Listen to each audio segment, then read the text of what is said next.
At the dawn of the 21st century, space agencies in Europe and America began making plans to land the first humans on Mars. But manned missions to the Red Planet have been proposed before.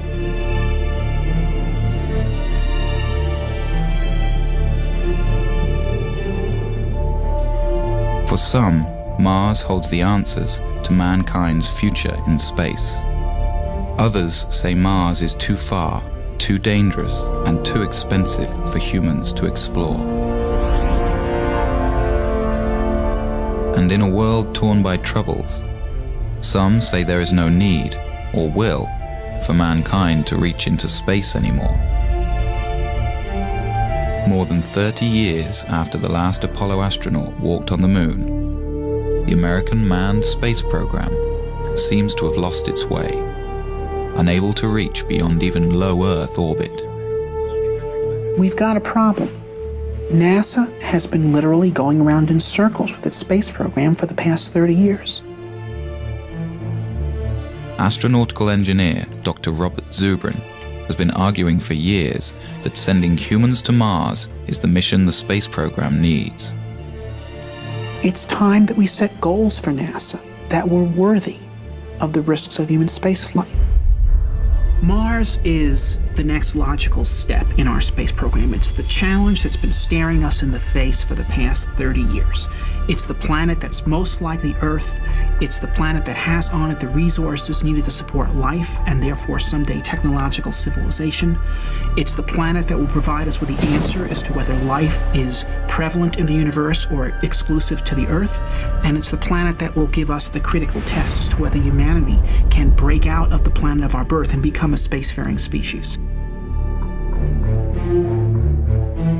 In the early 1990s, Zubrin was the head of the Mars Direct program at Martin Marietta Astronautics. His team developed a mission to Mars that could be done at a fraction of NASA's projected costs. Using only existing technology, Zubrin argues that the first steps on Martian soil could be made within 10 years.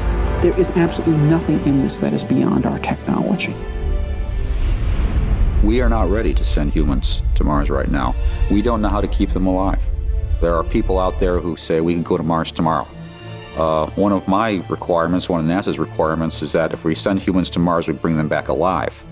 For the past 15 years, Zubrin and his colleagues have waged a campaign to convince society and the political class that humans on Mars should be the goal for NASA now. This is the story of our cold neighboring planet and the debate over whether man's fate is tied to the red world. It's the story of an engineer's journey and the battle of ideas over which direction in space will truly benefit mankind. We're at a crossroads today. We either muster the courage to go or we risk the possibility of stagnation and decay. The victor in this debate could determine the fate of mankind. Will we become a spacefaring species? Will we live on more than one planet?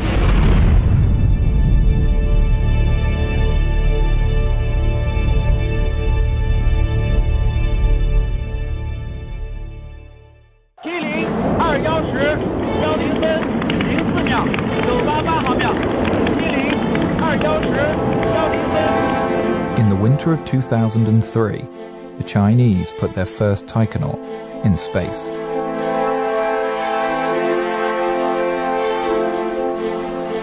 The Chinese Space Administration plans to begin a manned program of moon exploration by 2017.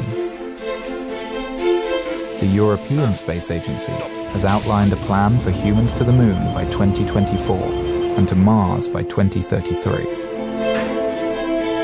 And the Russians, building on years of experience, are conducting tests for long-duration Mars missions.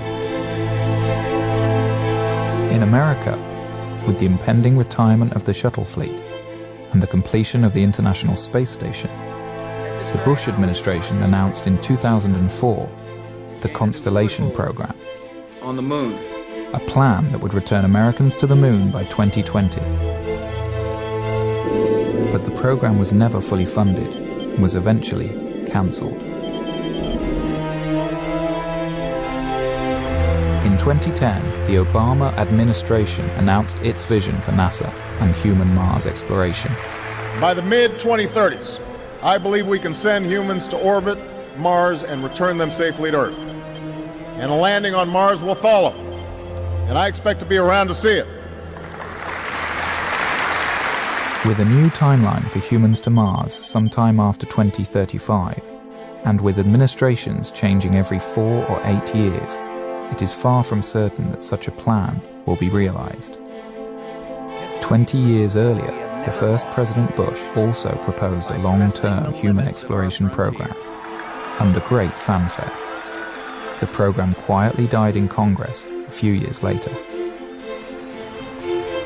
If you want to go to Mars, you cannot do it in 30 years. You can't do it in 20 years. You've got to do it in 10 years or less from program start, or you're more or less guaranteeing political failure. To date, only the Apollo moon program, which was announced in 1961 and had men on the moon 8 years later, has succeeded in getting astronauts beyond low Earth orbit.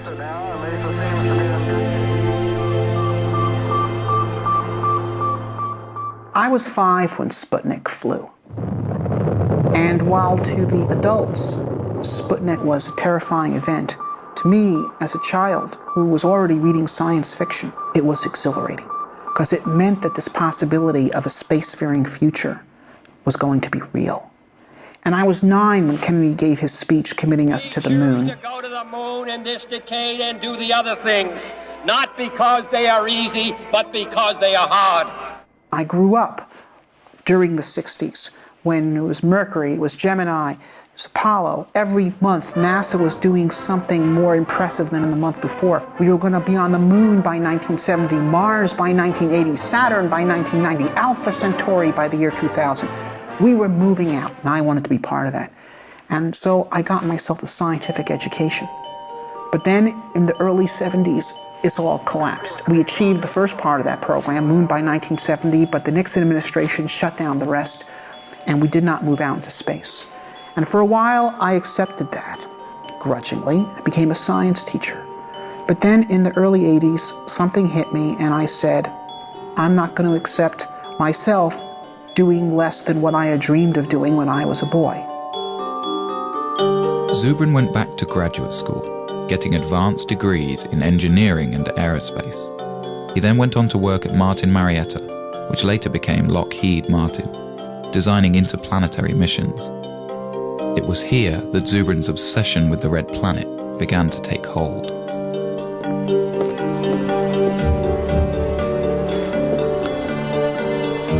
While at Martin in the 1990s, Zubrin and his colleagues developed a plan for sending humans to Mars that changed NASA's thinking on the issue. But the plan has languished on the drawing boards ever since. Now, as president of the Mars Society, Zubrin is at center stage in the debate over the future of manned spaceflight. Known as a smart, visionary scientist, he has authored several books on exploring space and is the self-appointed spokesman for the possibility of colonizing Mars. Mars is where the future is. Mars is the closest planet to the Earth that has on it all the resources needed to support life and therefore technological civilization. It has water, it has carbon, it has nitrogen, it has a 24-hour day, it has a complex geological history that has created mineral ore, it has sources of geothermal energy. Mars is a place we can settle. One reason for such optimism over a frozen world like Mars is evidence that 2 billion years ago, Mars was a much warmer and wetter place.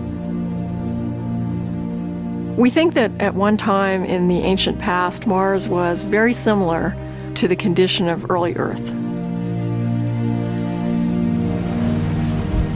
This Martian warm age lasted for over 1 billion years and could have been a suitable environment for the development of life.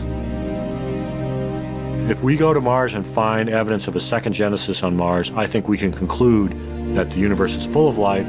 We can probably conclude that on some planets that life evolves to more complex forms, and I think we'd be reasonable to conclude that intelligence could also emerge on some planets as well. It really does answer the question, are we alone? And that to me is a question that transcends science. It's a philosophical societal as well as scientific question. To me, that's the big prize. That's why Mars is interesting. That's why human exploration makes sense. Space programs are often criticized for the huge sums of money they require. Although the American space program is less than 1% of the federal budget, a human mission to Mars may have to wait for better times. There are those who say that we have many problems to deal with here on Earth, and we need to postpone ventures such as the human exploration on Mars until these problems are solved. Well, there were many problems in Spain in 1492, and there still are. There are problems that need to be dealt with here on Earth, and should be dealt with. But we also have to think of the future. We also have to think about opening up new volumes in human history.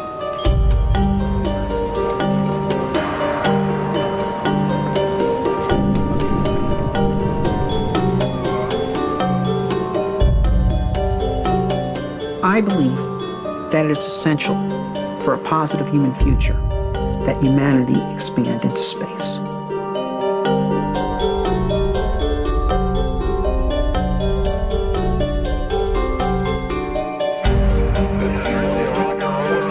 The greatest value that we got out of Apollo was the creation of intellectual capital through the inspiring of millions to go into science and engineering to be part of the great adventure of human expansion into space. There's a phrase that happened with the Apollo program, which was, if we can go to the moon, we can. And then everybody's filled in whatever they were interested in. Build mass transit, cure cancer, do this, do that. The point is, it did give us a sense that we could accomplish great things. It did bring out the best of us. We excited a generation of engineers and scientists. The generation that built the computers and cell phones and all the technology everybody uses today and takes for granted.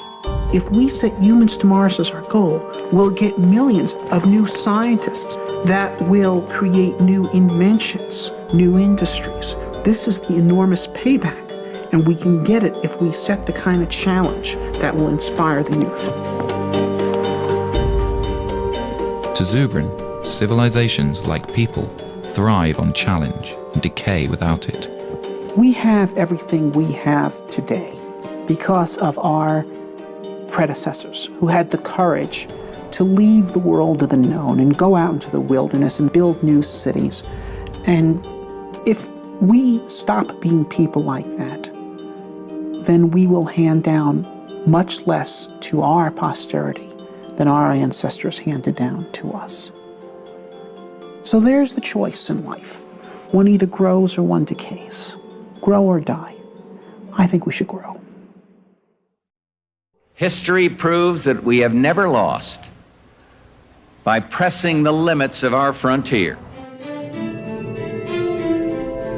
In the summer of 1989, the first President Bush announced the Space Exploration Initiative, directing NASA to draw up long-term plans to get humans back to the moon and begin developing a program of manned Mars exploration. At Martin Marietta, Zubrin and his colleagues looked forward to moving NASA's space program outwards after 2 decades in low Earth orbit. Of course, we were very excited when Bush made his call saying that he was making a national commitment to implement such a program. NASA assembled a large team to take on the space initiative. In 90 days, the team developed a 30-year plan that required an enormous buildup of space infrastructure. What the NASA bureaucracy decided to do was basically design the most complex mission they possibly could in order to make sure that everyone's pet technology would remain mission critical, which is the exact opposite of the correct way to do engineering. First, NASA would triple the size of the planned space station and add enormous hangars, as well as free-floating fuel depots, checkout docks, and crew stations. Then, on the moon, they would construct more shipbuilding facilities, bases, and depots. Next, the moon crew would construct the Mars ship, a huge craft dubbed by its detractors as Battlestar Galactica. This ship would carry everything to Mars over an 18-month flight. Once in Mars orbit, a small group would descend to the surface, spend a few days, then plant a flag in the ground and go home. The plan became known as the 90-day report.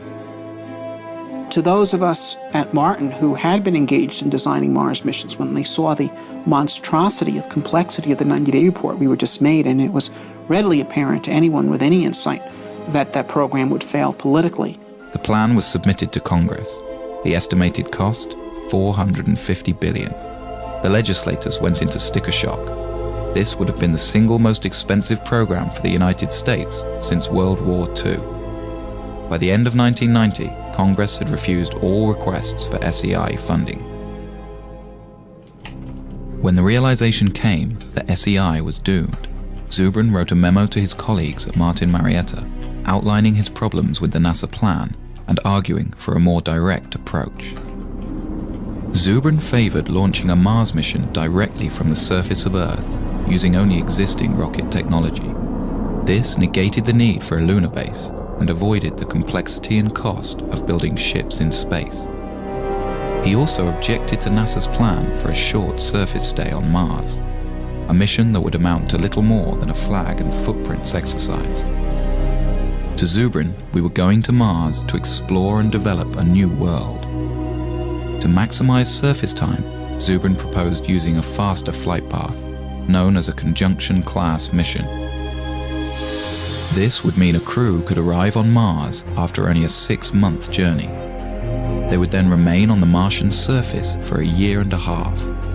This would give the team time to explore a wide area and conduct detailed research about the planet. Then, as the Earth return window opens, the crew would launch from Mars for the 6-month trip home. Zubrin was convinced that a simplified, more robust and cost-effective mission could be designed using these principles. Along with several like-minded colleagues, Zubrin decided to ask management at Martin to allow them to design alternative Mars missions. The management approved that, and we formed a team. It was known as the Scenario Development Team, of just 12 people from the whole very large Martin company. One team member whose thinking was closely aligned with Zubrin's was David Baker. I went off to my office and said, all right, how would I do a Mars mission if I had to pay for it and I had to go on the ride? And I said, well, it's going to be simple. There's going to be no on-orbit assembly. I really tried to take everything out of the mission that didn't absolutely need to be there. While the rest of the team focused on longer-term, more traditional mission plans that required on-orbit assembly, Zubrin and Baker decided to collaborate on a mission that could be done near-term. We decided to do Mars the way Lewis and Clark did America. Okay? Use local resources, travel light, live off the land. Zubrin and Baker were convinced that a Mars mission could be launched directly from the ground. The other team members felt this was impossible, that the weight of the rocket fuel required for a round trip to Mars was so enormous it would render the launch ship impossibly heavy. To solve this problem, Zubrin was exploring a radical idea that had been kicked around the aerospace industry since the 1970s. The idea was to produce a methane-oxygen rocket fuel directly from the Martian atmosphere. It was a relatively simple and robust chemical engineering procedure that was done commonly in the 1800s, the era of the gaslight. If the idea worked, astronauts could land a relatively light ship with empty tanks. They wouldn't have to ship all the fuel with them for their return trip. This would radically lower their size and weight. The only problem was methane-oxygen fuel requires a hydrogen component. Hydrogen exists on Mars in the form of H2O, but water may be difficult or impossible to extract from the Martian environment. Really, the hydrogen was only 5% of the total weight of the methane-oxygen propellant being manufactured. So if you just say, okay, we won't be pure, we won't get all of the propellant from Mars, we'll just get 95% of the propellant from Mars. The other 5%, the hydrogen, we'll just bring from Earth. Another fundamental resource that could be extracted from the Martian environment is oxygen. A second processing unit could separate oxygen molecules from the thin carbon dioxide atmosphere, providing breathable air for a Mars crew. If used intelligently, The same resources that make Mars interesting are precisely what could make it attainable. Baker and Zubrin had greatly reduced their mission mass, but they still found their ship was too heavy and would require 2 launches and assembly in space. Then Zubrin hit on an idea. Well, one of the key events of the Mars Direct development was one morning Bob burst in my office and said, "I've got it." The idea that I finally hit on in 1989 was that we would split the mission up into 2 parts, and we'd send the return vehicle out first with its own return propellant plant. So the propellant would be made on Mars before the first astronauts ever left Earth. With 2 separate direct-to-Mars launches, a human crew would have a fully fueled ship waiting for them on the surface of Mars before they ever left Earth. So Zubrin and Baker had come up with a plan that seemed to accomplish all of their goals. It was relatively inexpensive, development time was short, they could use existing technology, and it allowed for a long stay on the Martian surface. They dubbed their idea Mars Direct. SSC disconnect enable on. 35. Let guys go. Hydraulics go. Aboard an Ares rocket is the Earth Return Vehicle, or ERV. No one is aboard this ship. It will pave the way for the astronauts who, years later, will use the ERV to return to Earth. 1. Liftoff.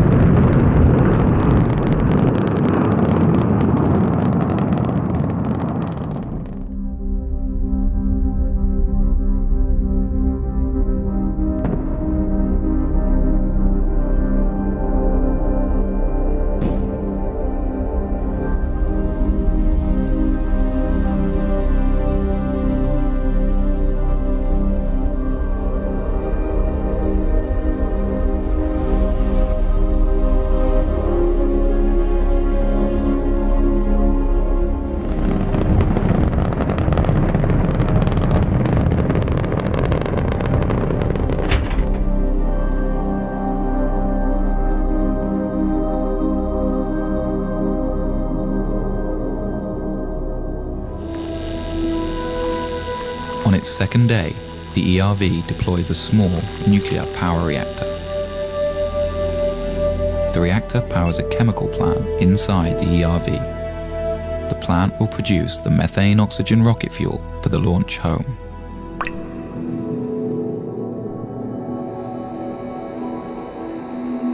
Nearby, a second robotic rover is guided to a pre-picked landing site for the human crew. It places a radar transponder to help guide the astronauts in. The long journey to land a human being on Mars begins. 3, 2, 1, engine start.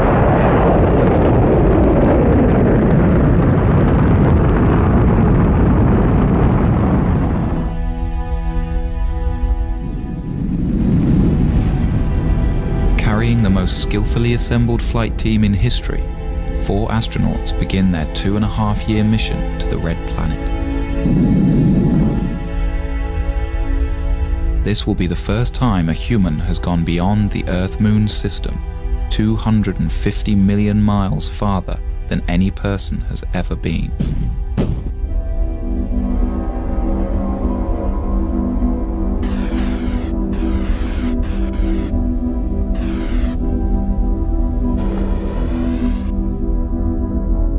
To counter the health problems of zero gravity and to fully acclimate the astronauts to Mars, the ship will deploy a weighted tether attached to the last stage of the spent rocket booster. By thrusting the ship into a rotational spin, the counterweight of the rocket will create centrifugal force and thus artificial gravity. The crew will be able to live with their feet planted firmly on the floor during their 6-month transit. But the HAB is not entirely alone on its journey. Just ahead of it is a second ERV, identical to the first. Launched just a few weeks prior to the HAB, it will prepare the way for a second human crew that will follow 2 years later. It can also function as a backup for the first mission if anything should go wrong.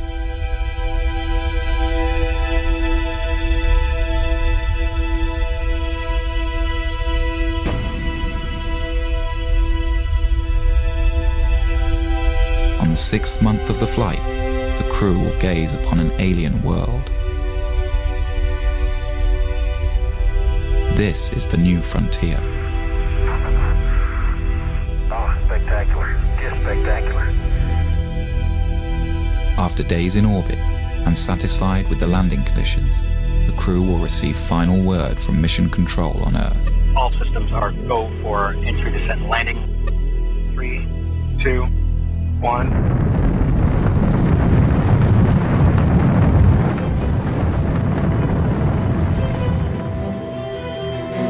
It will be a tense 40 minutes before people back on Earth get the signal from Mars and know if everything has gone well.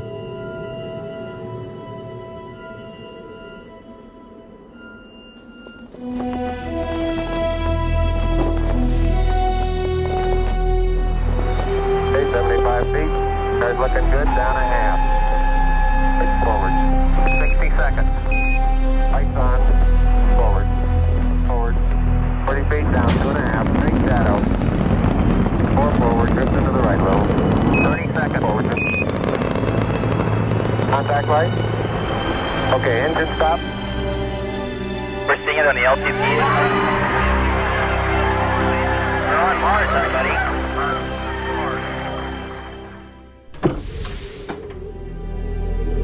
For more than 500 days, the astronauts will live on Mars and embark on one of the greatest journeys of discovery in the history of science. Will they find life? Or the fossilized remains of past life?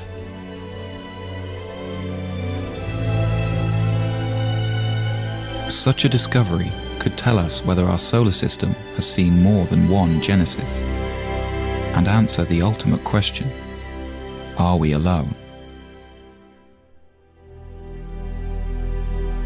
In any case, these explorers will be learning how feasible the colonization of Mars really is, and whether or not mankind has a future among the stars.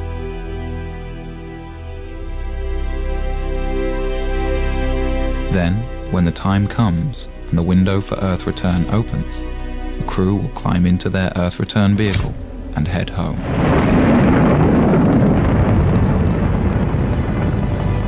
They will arrive home heroes, the first to stretch the limit of man's expanse from one planet to another, their names added to the list of great explorers of new worlds. In their footsteps, others will follow.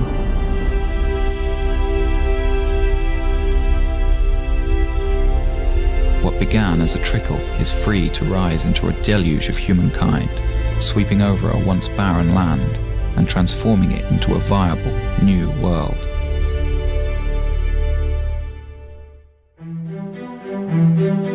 When Baker and Zubrin presented Mars Direct to their bosses at Martin, they expected the worst.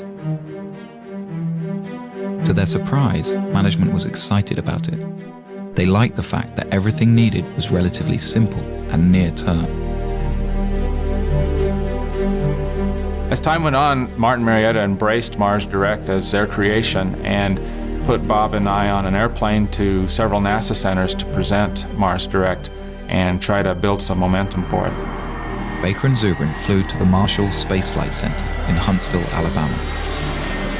This had been one of the original design hubs for the Apollo moon landings, but recently many of the engineers had become demoralized by the failure of NASA's SEI program. Tag team style, Baker and Zubrin presented their alternative mission architecture. The response was thrilling. The old-school Apollo crowd embraced it. This was a plan that actually made sense and was within reach. Baker and I gave a number of briefings. The first was at the Marshall Space Flight Center. Next was at Johnson. These people were incredibly excited. Over the next few weeks, Zubrin and Baker were flown around the country, pitching to all branches of NASA. And everywhere they went, the response was electric. The plan was standing up to scrutiny, and groups all over NASA were converting to Mars Direct. Their tour culminated in a public presentation to the National Space Society. The crowd gave the two aerospace engineers a standing ovation.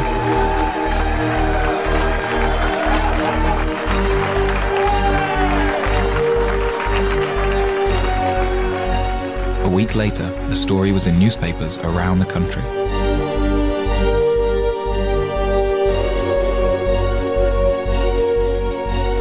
But a counterattack was beginning to form within NASA. The space station teams and many in the advanced propulsion groups were against the idea. Since Mars Direct didn't need their programs, they felt under threat.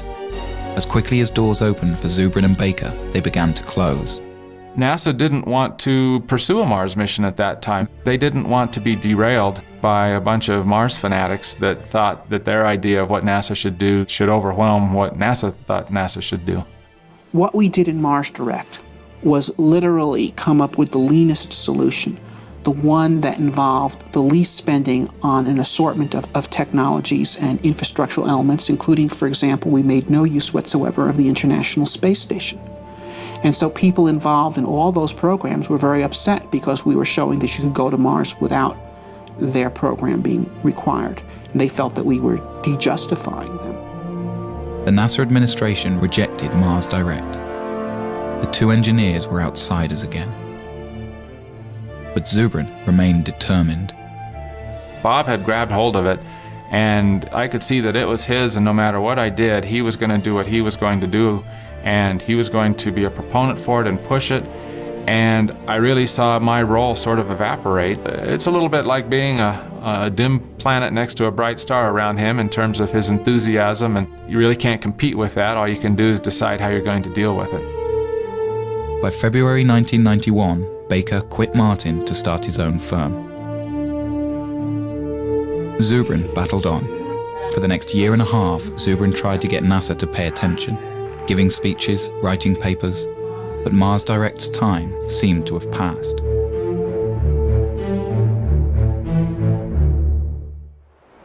But then in 1992, a new administration came into power at NASA, and Zubrin saw a second chance. I was invited to brief Mike Griffin, who was the Associate Administrator for Space Exploration in charge of the whole Space Exploration Initiative.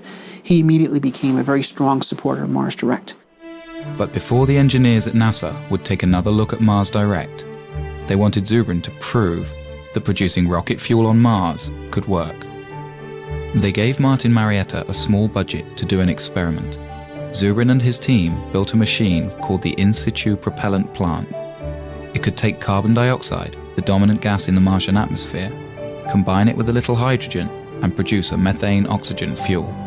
We did it in 3 months with a very small team. We built a plant that was 94% efficient, and no one who actually participated in that effort was actually a real chemical engineer. They were all aerospace engineers, like me, who were simply dabbling in chemistry in order to prove to NASA that 19th century chemical engineering really worked. With the experiment a success, the administration had Zubrin give detailed briefings of the mission plan to the engineers at the Johnson Space Center. They liked it, but had some problems. Dave Weaver was the lead mission architect. There were a number of things that we were concerned about with Bob Zubrin's mission. First of all, we thought his estimates of mass were probably too optimistic. Didn't have sufficient margins for a variety of things, not the least of which would be things like provisions for the crew, the amount of water that would be required. We thought his ascent vehicle was very large, which meant his power requirements, his propellant requirements were much larger than needed to be. His trip times out were too long, and that for very little effort you could get them shorter. The other problem was the size of his crew. He had a 4-person crew. I think virtually every study that's been done says that a 4-person crew for a 3-year type of mission is probably not realistic. Weaver took Zubrin into his office, and the two men worked out compromise mission architecture. First, Weaver wanted 3 launches for every mission instead of 2. The first year, 3 ships would launch: a MAV, Mars Ascent Vehicle, an unoccupied HAB, and an ERV, Earth Return Vehicle. The HAB and MAV would land on the surface and begin producing fuel for the return flight and air for the crew. These craft would spend 2 solitary years on Mars, allowing NASA to test all of the systems before sending a human crew. Then, in the 3rd year, 3 more ships would launch, this time with the HAB occupied by astronauts. The other 2 ships are for a future mission, unless needed as a backup for this crew. Once on Mars, the team could also utilize the first HAB. Then, after a 1.5-year stay, the crew would climb aboard their small capsule and rendezvous with the return ship. This ship would carry them back home in a roomier environment than Zubrin's ERV. Zubrin called the plan Mars Semi-Direct. NASA called it the Design Reference Mission. They had a larger crew than we had. They had bigger ships. They had more equipment. They had heavier equipment. So they had to do the mission in 3 launches instead of 2, but it was done with the same principles of Mars Direct. The plan was subjected to the same cost analysis that tagged the 90-day report with a $450 billion price tag. The Design Reference Mission came back at a fraction of the cost, $55 billion. Spread out over 10 years, it could be done within NASA's existing budget. The plan made the cover of Newsweek. Here was a mission architecture that was affordable and could be done today with existing technology. But NASA's astronauts have not left low Earth orbit since.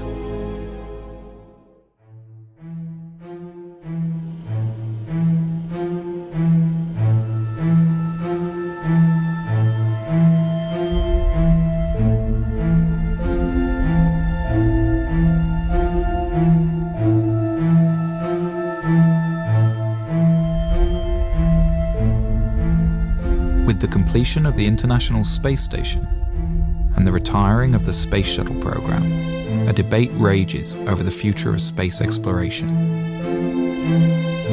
Should NASA continue to focus on low Earth orbit, developing technologies for the future? Or should NASA have a goal, like it did in the 1960s with Apollo? The way we got to the moon was by a presidential imperative that demanded that NASA get to the moon within a decade.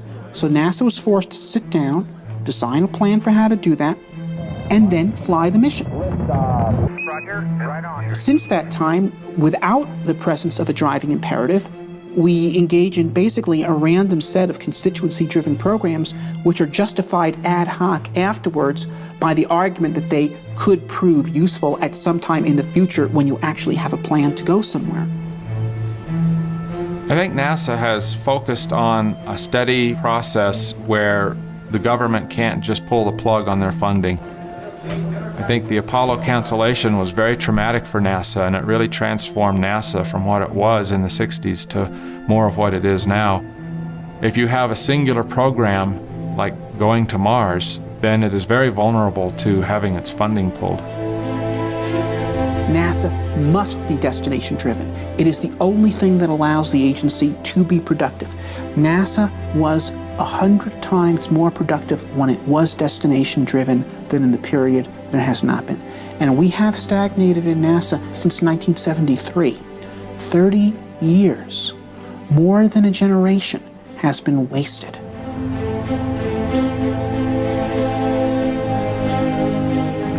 The American space program's been stagnant for 30 years. There's a once-in-a-generation shot right now to get it moving again by giving it a goal that'll take it somewhere. So the stakes today are high. And if you ask me if I am nervous right now, I am. Dr. Zubrin. Why is NASA stuck in low Earth orbit? The problem with NASA's lack of current achievement is not money. The problem is lack of focus, it's lack of a goal. It shouldn't be humans to Mars in 50 years. It should be humans to Mars in 10. We can do this. We do not need gigantic nuclear electric spaceships to send people to Mars. That is pork, it's nonsense. The primary question I get from American people is, why aren't we doing this? There's a big sense of disappointment, almost verging on a sense of betrayal. The purpose of spaceships is to actually travel across space and go to new worlds, not to hang out in space and observe the health effects from doing so. Dr. Zubrin, in your testimony, you were very passionate, but you also were mad.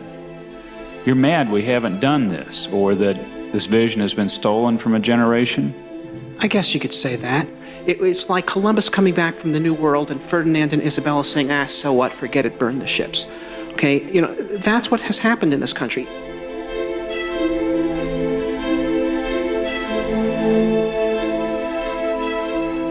We've won our point that there needs to be a destination. The point we need to win on now is that the destination needs to be Mars, and it needs to be soon.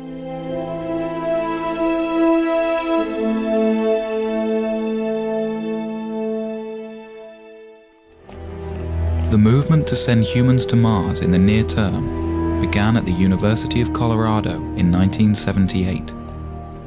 A graduate student in astrogeophysics named Chris McKay gave a small seminar on the possibility of introducing life to Mars. I got interested in Mars in graduate school. I entered graduate school the same year that Viking landed on Mars and sent back these images, and it sent back data that showed all the elements needed for life are here on this planet, and yet there's no life here. And I thought, oh, that's odd. It's sort of the lights are on and nobody's home. And I thought, well, that's curious. So some of my other grad students and I, we sort of got together to talk about, well, if there's no life on Mars now, could we put life there? And that evolved also into the question, well, maybe there was life in the past, and we could find fossils, evidence of it. Well, how would you do that? Well, you do that by sending people there. Together with fellow graduate students, the group decided to put together a small conference to discuss the matter of human Mars exploration.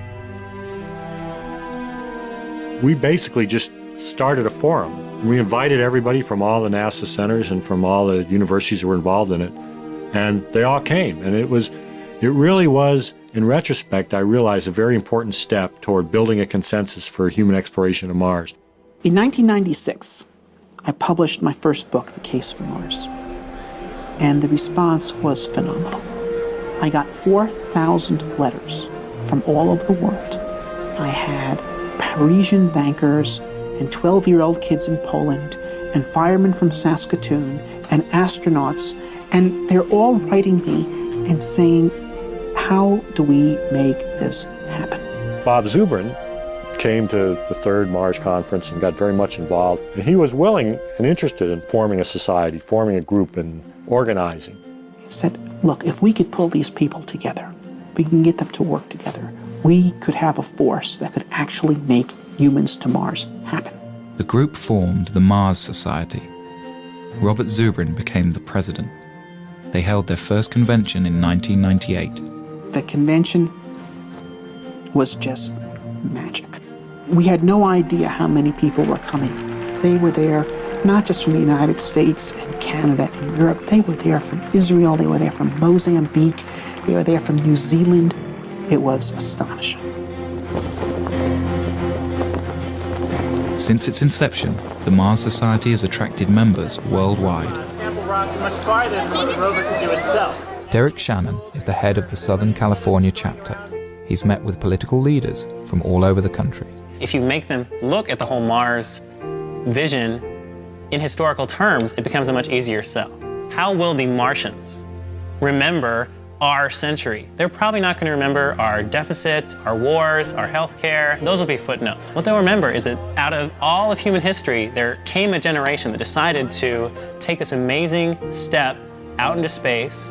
And if you tell politicians that they're the ones whose names actually get to be remembered, that's when, hopefully, the space program starts going somewhere.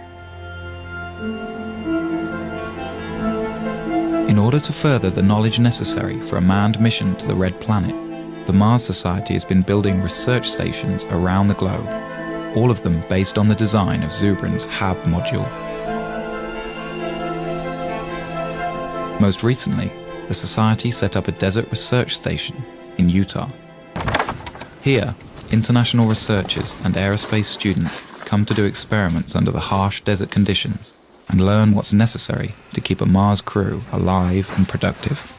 Basically, what we're doing here is undergoing analog studies. Crews of up to 6 people at a time come together to live in a full simulation environment for up to 14 days.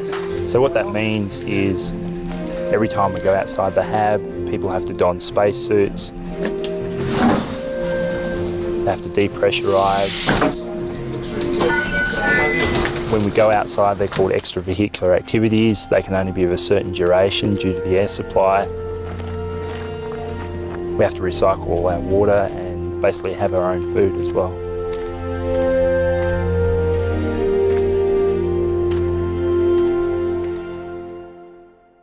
It's great to fantasize, but it's another thing when you have to put it together, when the nuts have to fit the bolts.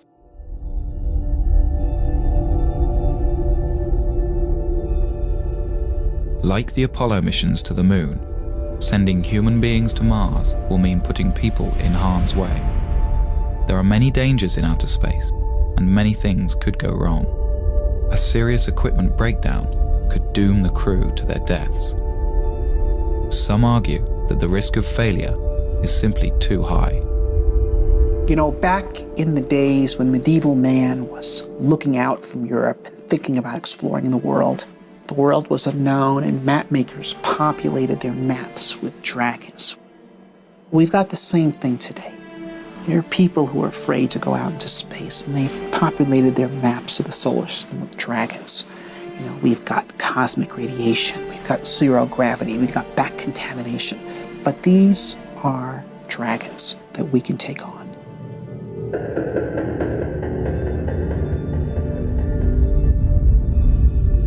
There are two kinds of radiation astronauts must contend with in outer space: solar flares and cosmic rays. Solar flares are floods of protons that burst from the sun at irregular intervals and would be dangerous to an unshielded human crew. We are not ready to send humans to Mars right now. We've got to know a lot more about radiation and radiation mitigation. One of the Apollo flights barely missed, like by a week, a major solar event. If it had gone off when the Apollo astronauts were on the way back and forth to the moon, they would have gotten their entire lifetime radiation dose in that one mission. And that's just one solar flare. So that's why we worry about this. In the Mars Direct plan, Zubrin envisions a central, insulated core where a crew can retreat to while the radiation passes by. The core would be surrounded by all the provisions of the mission. This should stop any harmful dose of radiation from reaching the astronauts. Basically, you use your pantry as your storm shelter. So a solar flare happens, the alarm bell rings, the crew goes into the storm shelter, they stay in there cramped up pretty tight for a few hours until the all clear rings and they come out. This is going to happen once, it might happen twice in the course of the mission. The second type of radiation is cosmic rays. This constant rain of charged particles comes from interstellar space and cannot be avoided without many meters of shielding. We can experience some of this type of radiation on Earth at high altitudes.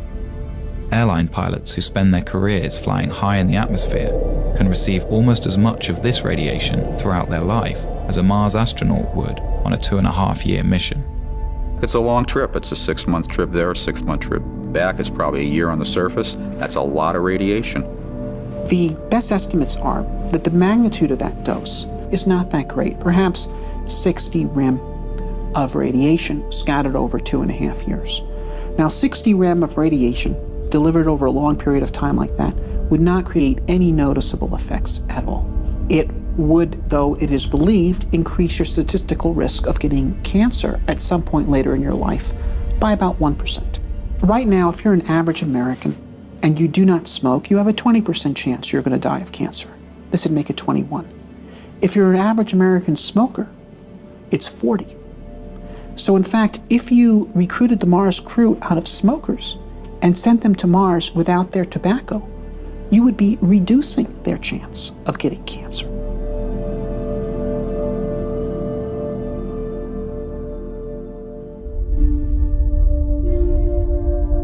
With the immense distance from Earth, never before experienced by a human being, with the constant dangers of outer space surrounding their small, life-sustaining craft, and with nowhere else to go, the psychological impact on a crew could be severe. Fear is real. I mean, it would be, to me, abnormal for a person to not feel the fear of getting on a rocket and launching into space and going to Mars. So I think fear is a very normal thing that all astronauts, in fact, are supposed to have. And I would be afraid to fly with someone who does not have fear. Some psychologists worry that cabin fever could set in, and the crew might literally go crazy. The human Mars mission is a more rigorous and difficult condition than most of us experience in daily life.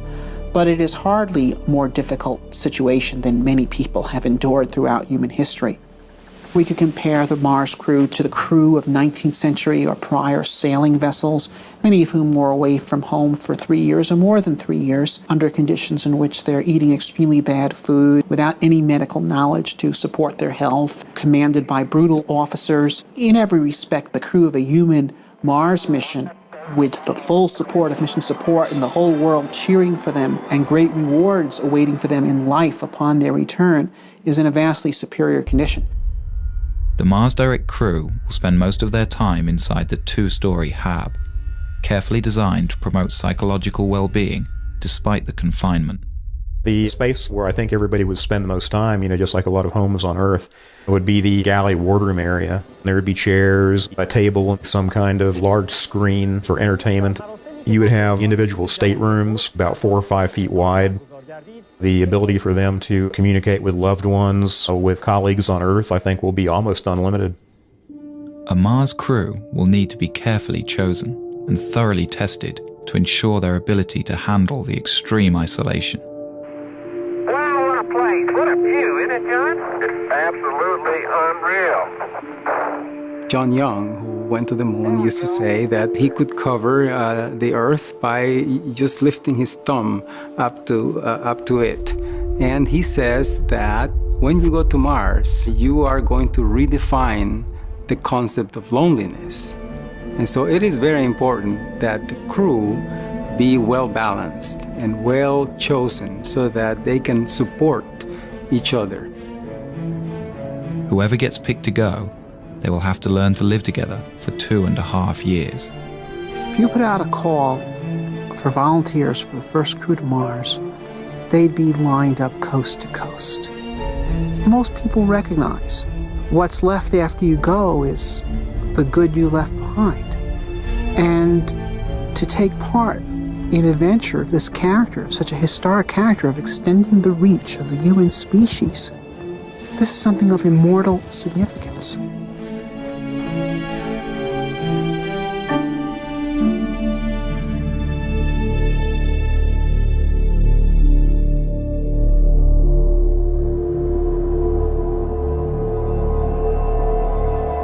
One of the most bogus threats associated with the Mars mission is the so-called back contamination issue, which is this notion that you go to Mars and discover these virulent disease organisms that you bring back to Earth and destroy all life on Earth.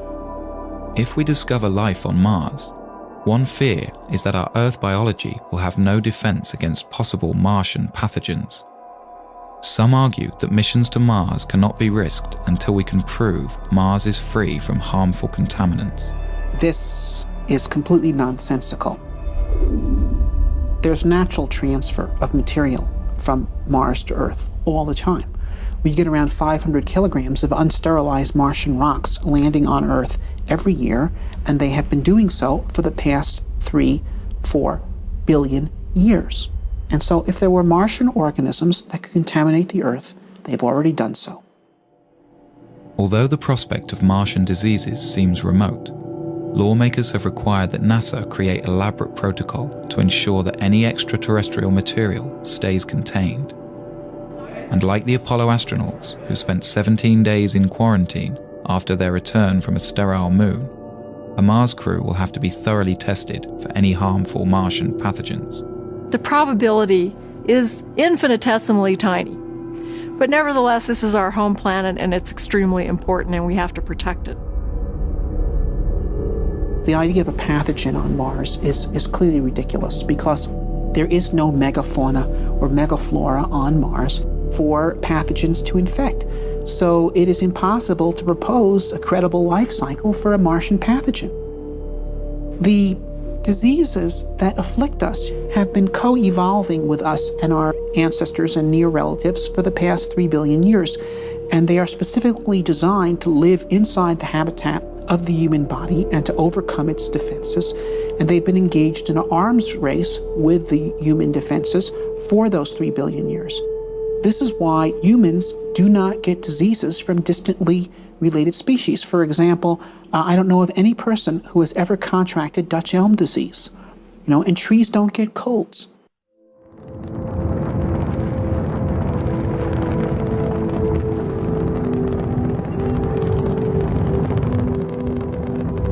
When the first Mars lander touches down, the crew will be staring out at a new world, a place that in 4 billion years, no eyes have ever seen.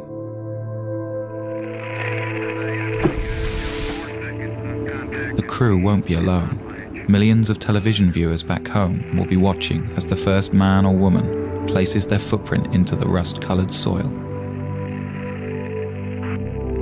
The crew will savor these moments, for here, someday, a new branch of civilization might begin, and future Martians will remember and celebrate this day.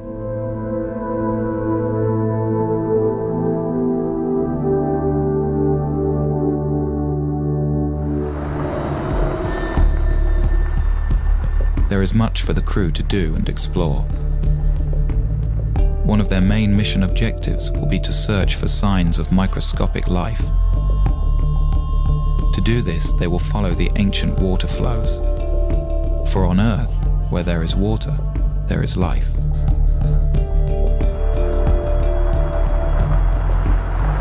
To help the crew in their search, they will have a pressurized rover that allows them to explore in a comfortable shirt-sleeve environment.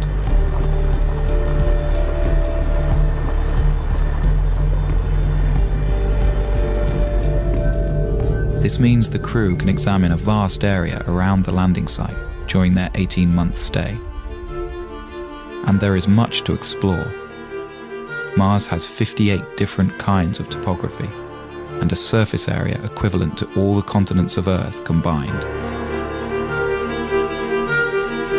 To me, this is a more subdued surface over here. If these explorers can uncover the fossilized remnants of indigenous Martian life, they will redefine mankind's understanding of its place in the universe. And we better press on to the big boulder. For if life arose separately on a planet so close to our own, it strongly suggests that the universe is a biologically rich place and full of life.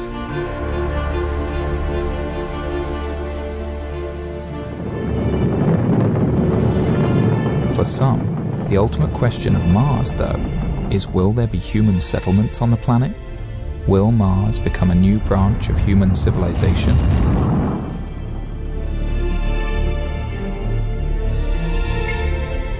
As each subsequent Mars mission explores a wider and wider area of the planet over several years, an ideal site for a base will be found, probably one with a thermal vent that can supply water and power. At that point, several HABs will be landed in this one spot, with crews that plan to stay for 4, 8, or even 12 years. The HABs will be interconnected, and a permanent human presence on Mars will be established. This scientific community will have to learn to become self-sufficient, to be able to survive on Mars without supplies constantly being sent from Earth. But unlike any other planet in the solar system besides Earth, Mars has all of the fundamentals needed to make this possible. Its 24-hour and 37-minute day is critical for growing plants. It has all of the elements necessary for creating building materials like plastics, metals, and glass. And it has oceans of water frozen into the soil. If we can develop this craft of living on Mars, then Mars becomes inhabitable. Not immediately physically, but intellectually. I mean, look, what determines whether an environment is habitable or not? Is Colorado habitable? We're not naturally adapted to live in Colorado. We're tropical animals. No one could survive a single winter night here without technology, such as clothing, efficient use of fire. We invented our way into becoming people that could colonize such hostile environments.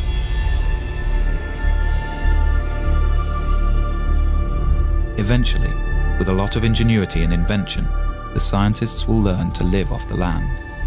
They will grow crops in the iron-rich but potassium-poor soil.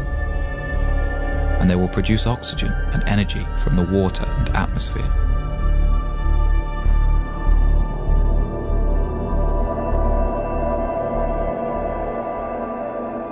Sooner or later, children will be born, the first true Martians.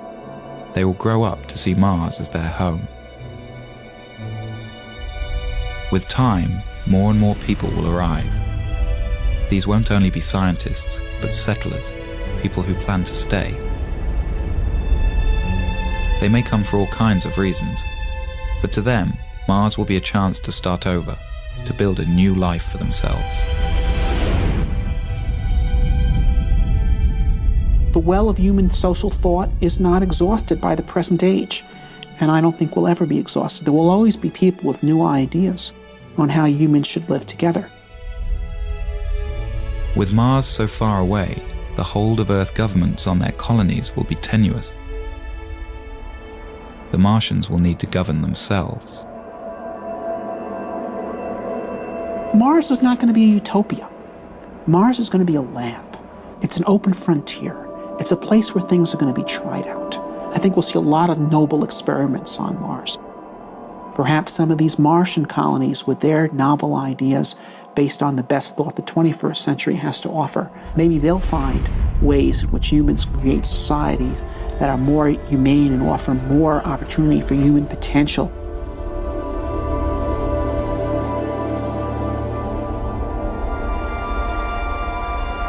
The ultimate dream of the Martians will be to terraform their planet, to make Mars as hospitable as Earth. This may not be as big a fantasy as it seems. Here we are on Earth, a world that's very sophisticated and developed and complete. And anything we do is just a subtraction. It's because we live in such a biologically rich planet. When we go to Mars, we have an opportunity that we don't have on Earth. Here's a planet that's died. Here's a world that's not full of biology, probably doesn't have any at all. Well, there, we can actually do something to help. Once there are large human settlements on Mars that will have significant industrial capability, we could actually start addressing ourselves to the question of transforming the Martian environment itself, terraforming Mars, as it's called, because Mars was once a warm and wet planet, and it could be made so again through human engineering efforts. With daytime temperatures in the Martian tropical zone averaging around 0 degrees centigrade, and with an atmosphere only 1% as thick as Earth's, exposure to these elements by a human without a spacesuit would be instantly fatal. The first step to terraforming Mars and bringing it back to life will be for the Martian colonists to warm up their planet. Well, we know how to warm up planets. We're doing it on Earth by putting gases in the atmosphere. On Earth, it's not a good idea to warm up the planet. The temperature is just fine, thank you. We don't need it any warmer here. But in principle, if you could trap the sunlight reaching Mars today, every single photon that's hitting Mars, Mars would warm up in about 10 years. Well, obviously you can't trap every single photon that's hitting Mars, but you can trap about 10% of them with the greenhouse effect. So that would imply that Mars could warm up in about 100 years. Well, 100 years is a long time, but it's not astronomically long. One idea is to build small, automated factories that produce super greenhouse gases with no ozone-depleting side effects. Although these gases would be unwelcome on Earth, for the Martians they would be an efficient way to trap heat. Then within a few decades, we would raise Mars by more than 10 degrees centigrade. And if you did that, that would cause massive amounts of carbon dioxide that is currently adsorbed into the Martian soil to start to outgas. Carbon dioxide is also a natural greenhouse gas. As it builds up in the atmosphere, more and more heat will be trapped, which will in turn cause more CO2 to outgas. The process will become automatic, and as the atmosphere thickens, Mars will eventually reach a state of equilibrium and stay warm naturally.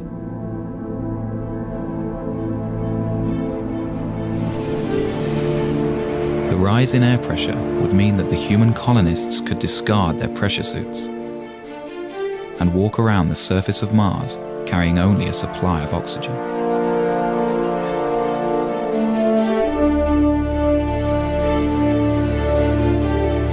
And as the temperatures rise on Mars, water frozen into the soil will begin to melt out. And for the second time in its history, Mars would have liquid water on its surface. Dry Martian rivers will start to flow. Seas will rise, and there will be rain clouds in the skies.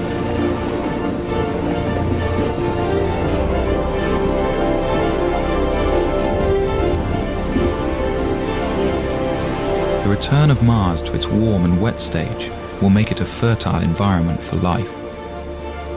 Any indigenous Martian organisms lying dormant will begin to grow, and Mars will be full of Martians.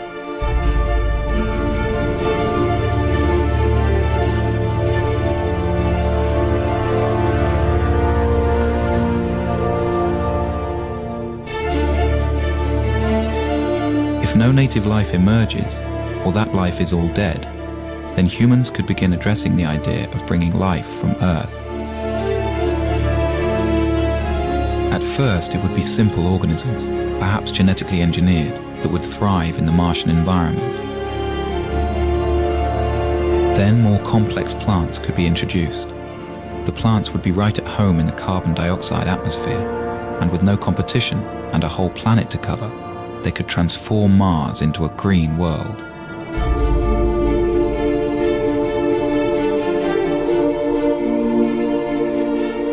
Warming Mars so that it sustains life is rapid, but then the slow process of making the atmosphere breathable for humans and animals starts, and that's done by plants. Although the process will happen naturally, if the colonists can't find a quicker way, it will take tens of thousands of years. This is a philosophical debate. Many people think the universe has a big sign on it that says, "Do not touch. Leave it alone. It was made this way. It is not in our purview as human beings to change anything." I can respect that view, although I disagree with it. I think the universe has a big sign on it that says, "Go forth and spread life." Because when I look around the universe, I think life is the most amazing thing we see. It is just incredible. And we human beings are uniquely positioned to help spread life from this little tiny planet, which it seems to have been started on, beyond. And that's our gift. Earth's gift to the universe, I think, is the gift of life.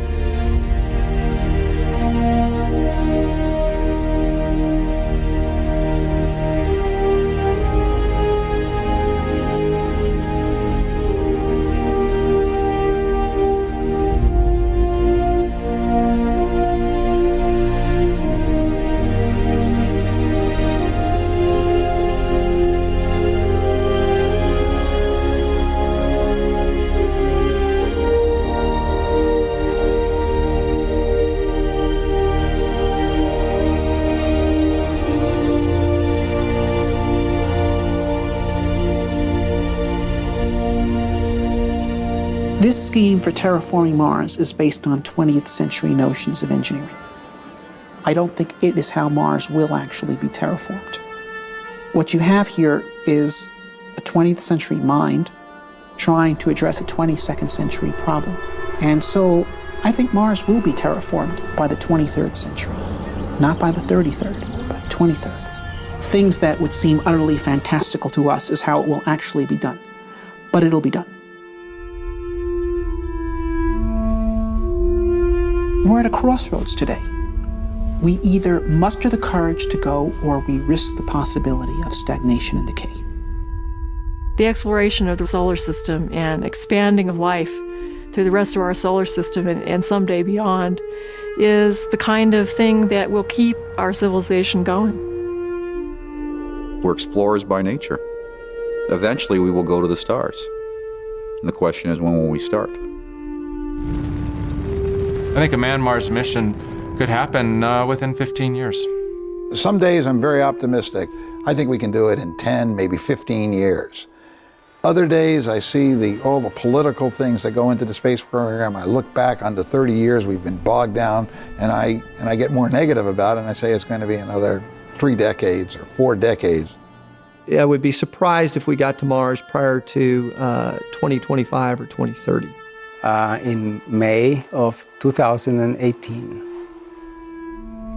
Understanding the various political obstacles that exist and what we need to fight through to get the program started, I believe that we will be on Mars by 2020.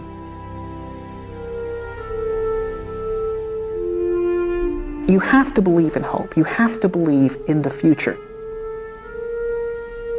There are more and more people coming around to the point of view that a positive future for humanity requires human expansion into space. We will eventually break through the forces of inertia that have been holding this thing back.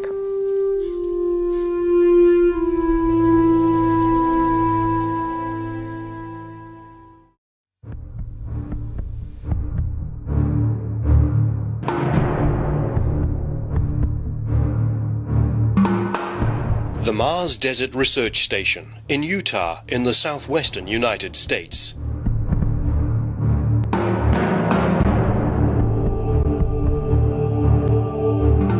These are the members of Mission 118 at the MDRS.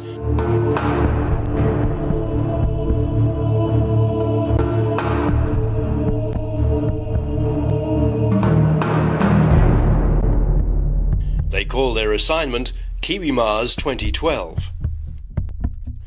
Their aim is to discover what it's like to live and work in an alien environment as a prelude to humans one day going to Mars, the red planet. The technology for explorers to reach Mars actually exists today, but the troubled global economy and the lack of political will are just two major challenges to be overcome before such a journey can take place. The lengthy duration of such a voyage is another hurdle. So without the conditions aligning favorably for the journey, it's unlikely we'll see footprints in the Martian dust anytime soon. Nevertheless, the red planet is in our sights and within our grasp. But until a manned Mars mission is practical, what can we do to prepare for humankind's greatest exploratory endeavor? The answer for the crew of Kiwi Mars 2012 is to learn something about exploring and living on Mars right here without leaving Earth, and perhaps in some small way contribute to the next giant leap for mankind.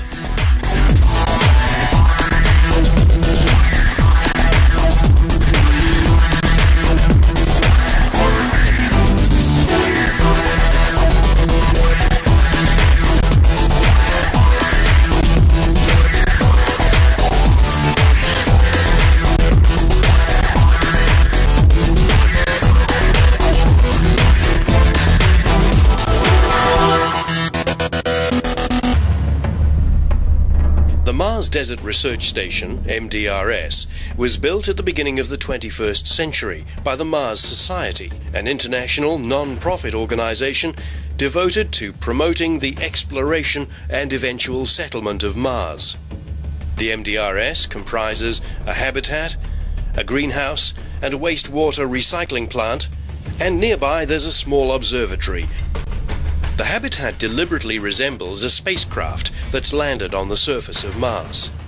It's 2 stories high and approximately 10 meters in diameter. The ground floor is given over to a science lab, engineering bay, spacesuit storage and bathroom facilities. The upper deck is where the crew cooks, eats, plans work programs, relaxes, and sleeps in tiny cabins.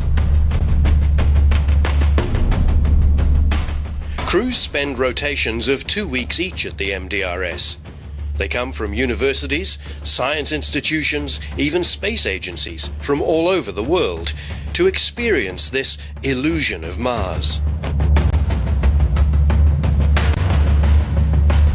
Kiwi Mars Commander Haratina Mogashanu, who lives in New Zealand, first stayed at the MDRS in 2011 as part of a Romanian space agency crew. For me, this place is magical because it gives you the chance to feel the pressure and the challenges of being a field astronaut. And there are very few places on Earth that can make you do this because very few places on Earth have the equipment. She enjoyed the experience so much, she's returned with a Kiwi crew, or more precisely, an Australasian crew. By the time Harry had secured a slot in the MDRS schedule, she had little time to conduct a full recruitment process. We couldn't really do too much about that in the little amount of time we had, but these 2 Australians are very, very great guys, so they will only add to the crew. And at the end of the day, the crews that will go on Mars will not be from just one country, but they will be multicultural. So I think one of the issues that we're trying to address here is how do we get along being from so many backgrounds. I think this is the most important thing. So, with 4 crew members from New Zealand and 2 from Australia, drawn from Harry's network of colleagues and friends, Kiwi Mars 2012 is a trans-Tasman mission. Haratina is the Kiwi Mars mission commander, and represents the Kiwi Space Foundation, which aims to foster a New Zealand space industry and education framework. Mike Bodner is Executive Officer and Mission Journalist, contributing daily blogs to the Kiwi Space Foundation website. With a particular interest in geology, Ellie Harley's role is Mission Specialist Planetary Sciences, while teacher Bruce Ngātairua takes on the job of Health and Safety Officer, as well as communicating daily to an audience of school students in New Zealand. From Australia, artist Annalie Beattie supports Kiwi Mars 2012 as Mission Specialist Life Sciences and is keen on exploring whether art might have a place in interplanetary exploration, while fellow Australian Don Stewart, with experience in meteorology, is the mission's weatherman and engineer. But just how valid is a stay at the Mars Desert Research Station? What does the crew hope to contribute to the knowledge necessary to successfully reach and explore the Red Planet? This environment absolutely is an analogue for the real thing. There's no doubt about that. Look, even if you stripped all that away, what a great place to come. So for 2 weeks, I'm just looking forward to being in a totally alien environment, something I've never experienced before. And I think the concept of living in a habitat, which is back over there behind me, for 2 weeks with strangers essentially, is an intriguing one. Whether we'll all be speaking to each other at the end of it remains to be seen. Well, I hope as an artist I'll try and find, I'll be able to work with scientists and collaborate to try and find other ways to interpret scientific data. This is a field trip for me, and I'd like to understand what a confined space is, and I'd like to understand more about an extreme environment. It's an adventure in different regards for me. It's a geological adventure, that's for sure. When you see the photos of the area, you'll understand why. It's an adventure about Mars. I do believe we have to go to Mars. I believe we need to go to Mars because we have a responsibility to ensure the survival of the human species. And also to the sorts of factors that people need to take into account if they live, maybe if they set up a space station on the Moon or on Mars, or even in, I guess, a really remote, harsh environment on Earth. So in some ways, the sorts of things we're doing here would be a little bit like going and living on Macquarie Island in Antarctica for 12 months or a couple of weeks. It's really about how my experience here, living on Mars, will actually translate towards students in New Zealand, and that they can get a better appreciation of what that means. This is why we're here, actually. It doesn't matter what will happen in the long term. It absolutely has no importance what will happen. Important is what we will be learning from this experience. That's why we have MDRS. That's why we have rotations, which means the period of time when a crew stays at the hub. It is a learning curve for everyone, for us, for Mars society, and for humankind. Even before the mission officially starts, Health and Safety Officer Bruce Ngātairua is faced with a medical emergency. I was just rushing. I pushed that door too hard and I sort of fell through it. Annalie has fallen down the steps outside the habitat on the first day and twisted her ankle. If you just stay there and leave ice on it for at least 15 minutes, all right, take down the swell. Communications from the habitat prove difficult, so Harry and Mike drive the 11 kilometres to Hanksville, the closest settlement. Because although she says she's not broken anything, we cannot really be sure, and I would like to have an X-ray or something like that done to her to make absolutely sure that she's safe. I think what's such a shame is we finished the training on the ATVs, the quad bikes, before, and Annalie had never ridden one before. After the training, she went out on it and spent about 20 minutes riding around. She came back with a big smile across her face and said, "That was awesome." She was so happy. And the next thing, she's flying out the door and down the steps, and oh dear, talk about going from one extreme to the other. A crew member of mine, she fell on the stairs and I think she twisted her ankle. I hope it's not broken, but because I have no way of knowing, I need to make absolutely sure. Is it possible we could get an X-ray done? 300 west. Awesome. Thank you so much, sir. Okay, see you soon. Bye. Not wanting to risk Annalee having a broken ankle, Harry elects to take her for the almost 90-kilometre drive to the nearest X-ray clinic. Yeah, and it's not broken. Thank you for your help. Thank you for your help. Do you want this closer? What the incident reveals is that any crews on Mars are going to have to cope with injury and illness themselves and be medically trained for any eventuality, from cuts and bruises to compound fractures. The nearest hospital to Mars is going to be not 90 kilometres away, but even at its closest, over 50 million kilometres distant on Earth. A $300 X-ray later, and Annalee returns to confirm that it is just a sprain. $300 later. Look at that awesome... What a great job. And he left his child's birthday party to come and... Oh, wow. And the X-rays are fine. So, it's so great. But she faces a frustrating wait to see whether she'll recover enough to take an active part in the rest of the mission. So, the first 24 hours, keep it elevated. Apart from that, it's going to be all right. He said maybe 6 weeks. 6 weeks? But it's not broken. Physical challenges apart, a psychological trial Martian explorers will have to face is living together in close confinement. In this respect, the MDRS is a good indicator of what to expect. The illusion is complete. Crew cabins are small, and private space is extremely limited. Beyond the sleeping quarters, it's difficult to find privacy. Peace and quiet on Mars will likely have to be timetabled and occasionally negotiated. Living together in close proximity is nothing new. People have been doing it for centuries, and any family that's lived on board a small boat or in a camper van will know exactly what the challenges are. At night, in the MDRS, for example, those who retire early are sometimes frustrated by the noise from those who stay up talking or watching DVDs. And personal habits, whether an ongoing sniff, a tendency to hum tunes, or the use of a certain repetitive phrase, are magnified by confinement. On Mars, the last thing you'd want would be tensions boiling over due to annoying personal habits, because it won't be easy to escape them. Even a quick stroll outside would involve getting dressed up in a spacesuit. And anyway, for safety's sake, it's unlikely you'd be allowed to go alone.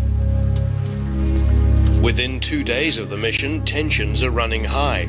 Harry wants to fully enact a landing and arrival at the habitat, including a mock landing on Mars, reaching the habitat, and an arrival ceremony. The others, also suffering from jet lag and exhaustion, aren't convinced such an act is necessary and just want to begin the simulation. Are we landing on Mars tomorrow? Compromised. Okay. Do you guys want to? Well, the only thing I wanted to include in the landing is the cultural part. The arrival plan included a ceremonial burying of some rocks, which Harry has brought all the way from New Zealand. By the way, it's not, Harry and I aren't arguing about this. No.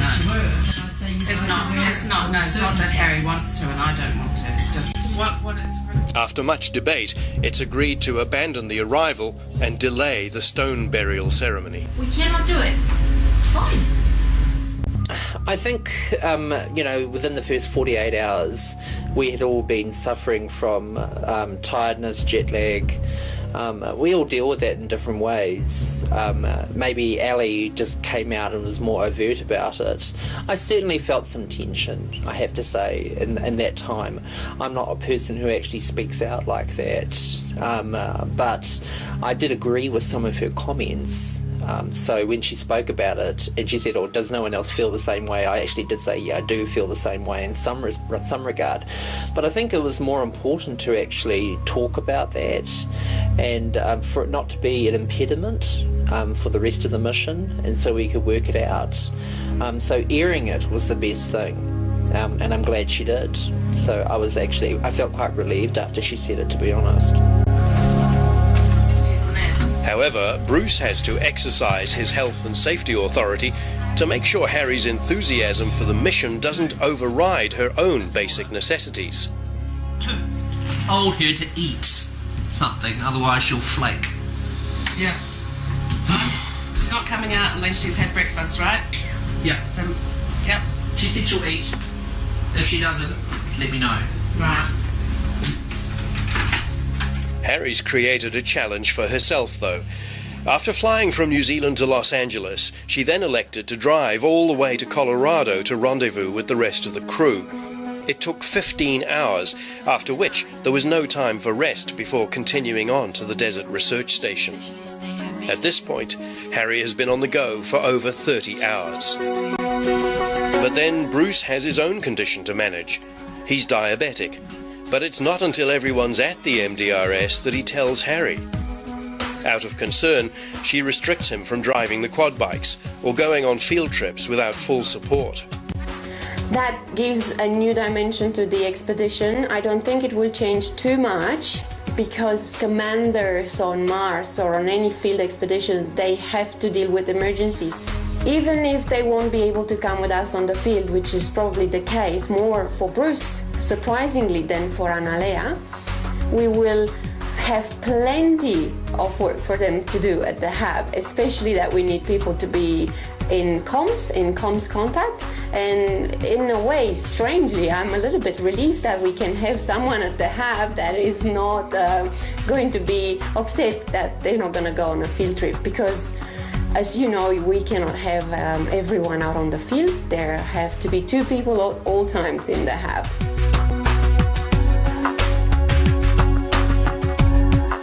The MDRS crew's work involves necessary daily routines coupled with more specialist work such as geology field trips. Operationally on Mars, crews will have to undertake certain regular activities to ensure their habitat continues to function efficiently. Even here in the Utah desert, nothing can be taken for granted, and flight engineer Don Stewart monitors fuel and water supplies daily. For the purposes of the simulation, the water and fuel tanks are regarded as being inside a controlled environment, so no spacesuit is necessary.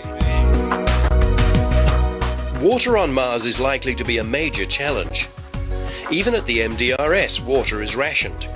Showers are limited to once every 3 days, and all water is used sparingly. Conservation for the Kiwi Mars crew also means being careful with toilet usage.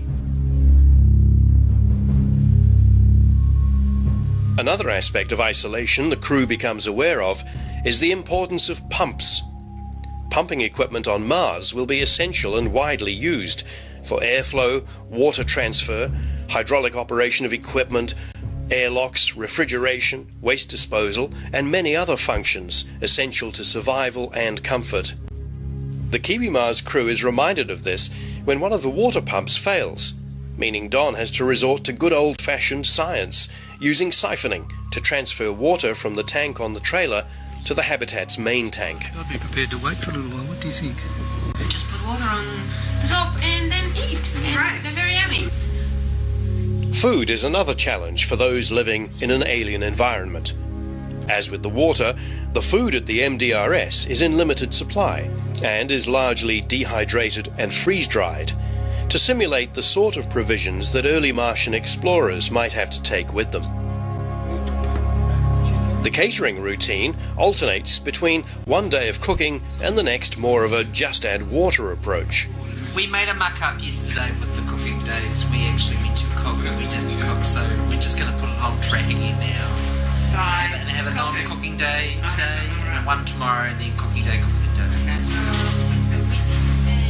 Crews who stay at the Desert Research Station also participate in a nutrition study undertaken by Cornell University for NASA, and Kiwi Mars is no exception. Mission 118 crew members weigh themselves each morning and record the data. Each evening, they complete a survey about what they consumed, how it tasted, how it made them feel, whether they ate more, the same, or less than normal, and so on.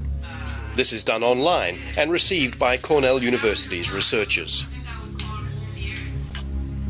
The nutrition study is one genuine practical contribution MDRS crews can make to a successful mission to Mars. incrementally building up a picture over time about how useful or effective various types of food might be. However, one challenge real Martian explorers won't face, hopefully, is the invasion of their food supplies by aliens, in this case, desert mice. The Kiwi Mars crew discovers on the third day that mice have successfully penetrated the pantry and eaten their way into some of the food stocks, which are discarded for health reasons. It's a blow, and from here on the crew keeps all rodent risky food in plastic bins that can be sealed shut. Next to the habitat is a greenhouse. Originally, this was built with the aim of recycling grey water and experimenting with growing different foods.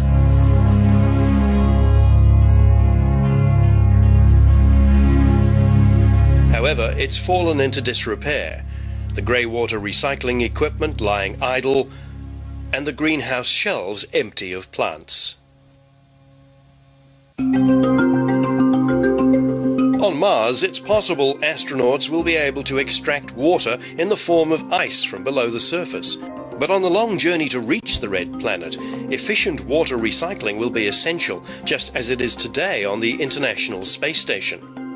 Presently, the space station recycles just over 75% of its water, so it's not yet fully self-sufficient. But research into how water can be totally recycled promises to have tremendous benefits here on Earth, as well as for future space explorers. Although the atmosphere in the Utah desert is perfectly breathable, MDRS crews have the option of wearing simulated spacesuits for going on EVAs, extravehicular activities, including Annalie, whose ankle is now fully functional again. Spacesuits on Mars will have to cope with incredibly cold outside temperatures, an unbreathable carbon dioxide-rich atmosphere, and extremely low air pressure. Okay, now you wait 5 minutes and you wait for my... Such suits are currently being designed and trialled. For example, at the same time as the Kiwi Mars mission, a group from the Austrian Space Forum tests a prototype Mars suit in Austria's Dachstein ice caves. At the MDRS, crew members simply wear overalls and boots for venturing outside, but kit up with backpacks containing air circulation equipment and helmets that, while not airtight, do at least give the wearer some idea of what future Martian explorers will have to contend with. Like the spacesuits, the Habitat's 2 airlocks are not pressurized or even airtight, but Haratina asks her crew to at least pretend they're waiting for decompression before venturing outside.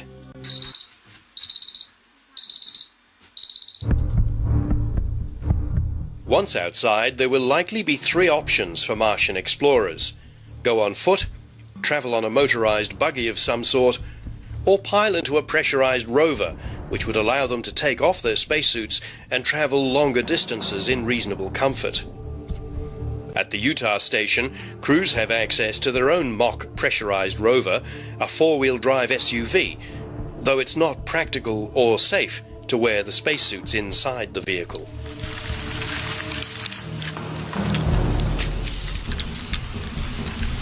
Which means any such rover on Mars is going to either be restricted to 2 occupants or be much larger than the Hab's 4-wheel drive.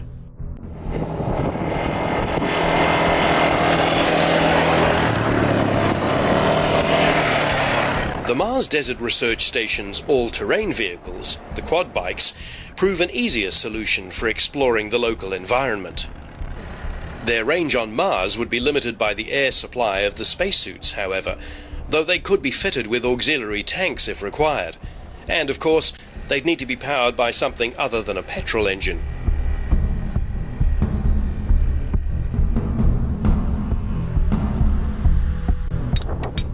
On Mars, human explorers will have the ability to do in a few hours or days what currently takes rovers weeks or months to achieve. Just being able to physically pick up or crack open a rock will provide a wealth of knowledge that with rover technology today is so limited and so slow to gather. Here in Utah, Mission 118 explores the desert landscape, searching for geological specimens and evidence of water activity, but today without spacesuits, as it's 36 degrees Celsius. The experiment is about understanding the geology of a catchment area, and so you can collect your gravels to find out what's in them. In this particular gravel, we may have some Jurassic deposits, Cretaceous deposits. We've got a lot of really, really cool stuff here. A key clue to previous life on Mars, and the one that would be the holy grail of geological finds, will be fossils. In the Utah desert, fossils are plentiful if you know what to look for. On the ridge above the MDRS is a field of fossilized oyster shells between 60 million and 160 million years old, a clear sign that there was once water and marine life in what is today an arid desert.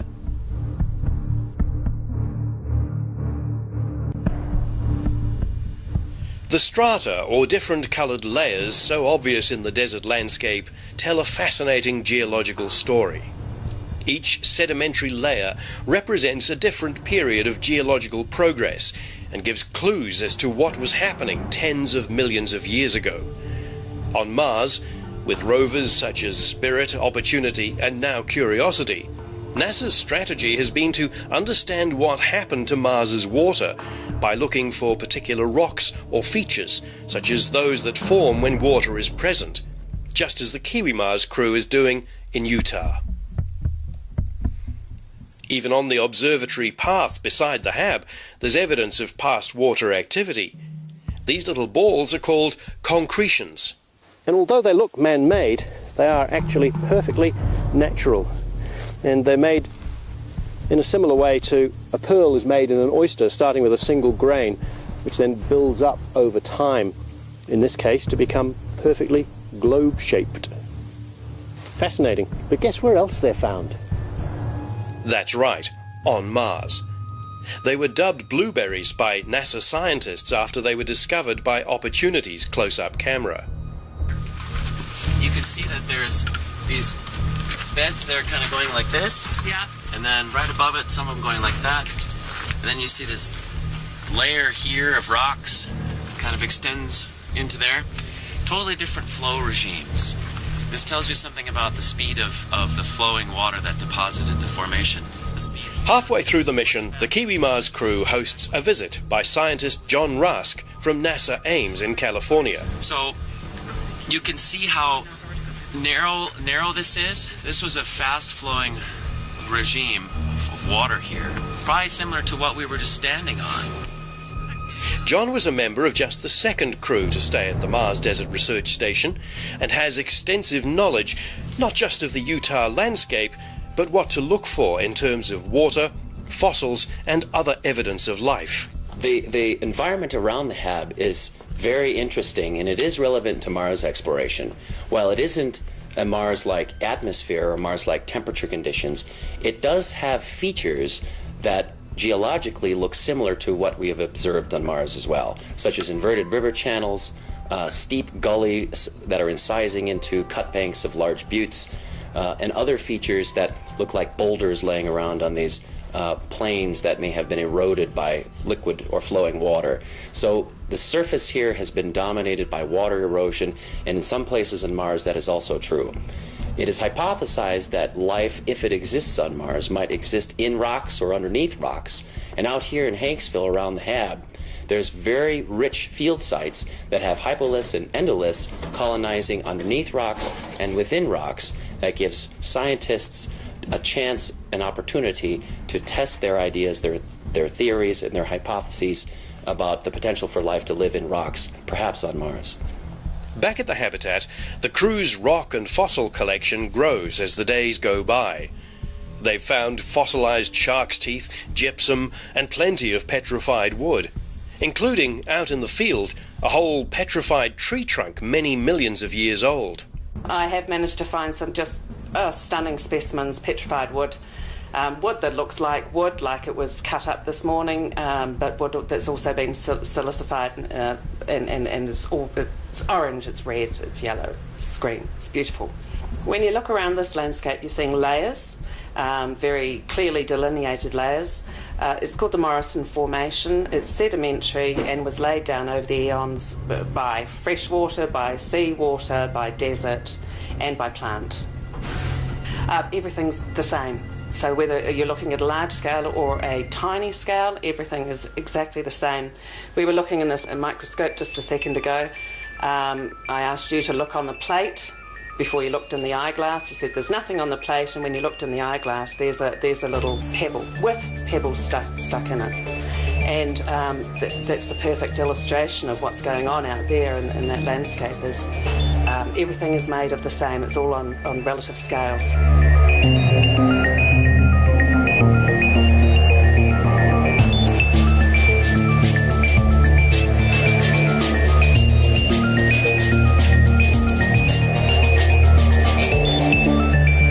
Beyond the scientific work programs Martian explorers will have, there will be a need for recreation, for reflection, and for establishing their own personalities within the habitat and maybe on the Martian surface itself.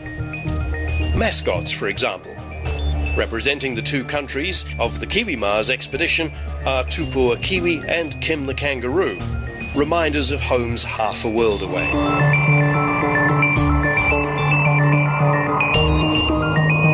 Mascots aside, one of the givens in terms of cultural identity is the symbolic planting of a flag.